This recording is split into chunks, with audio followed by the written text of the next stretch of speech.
Donc là, on va parler d'une BD avec un mec tout nu qui se bat contre des ours. Oui, ouais, c'est ça.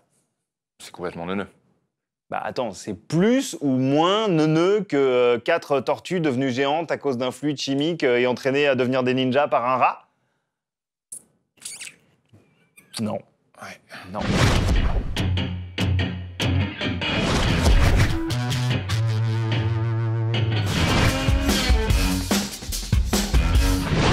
Les Tortues Ninja, les Transformers, Dragon Ball, la pop culture en général est riche en histoires un peu neuneux sur le papier, mais qui ont pourtant donné lieu à de véritables chefs-d'œuvre. Il ne serait pas impossible de voir Shirtless Bear Fighter suivre un jour le même chemin. Alors résumons. Ouais. Le Bear Fighter est un homme élevé dans la nature, sauvage, par des ours qui l'ont un jour trahi.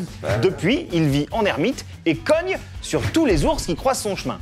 Jusqu'à ce qu'un jour, la Terre se retrouve menacée par ces bêtes qui n'ont en fait qu'un seul but, renverser l'espèce humaine. Le Bear Fighter va donc devenir une sorte de héros improbable dont l'obsession sera de protéger les humains des assauts des ours, mais derrière cette guerre des espèces se profile une menace plus sournoise.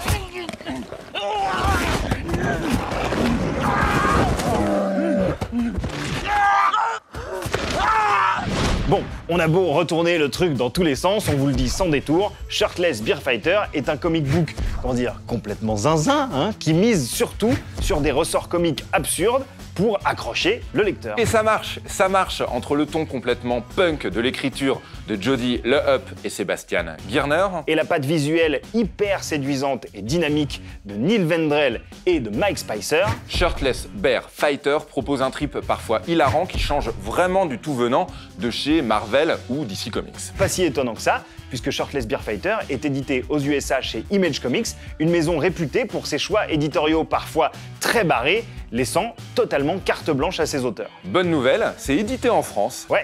par High Comics, et si vous avez du bol, vous pourrez même vous procurer une édition collector avec le bouquin accompagné d'une figurine à l'effigie du héros dont les pixels cachant l'organe sexuel démesuré ont même été sculptés. Mais donc il peut... Attends, si, il peut jamais envoyer des dick pics? Il envoie des dick pixels. Ah ok. Ouais. Oh. Ok. Ok. Ok.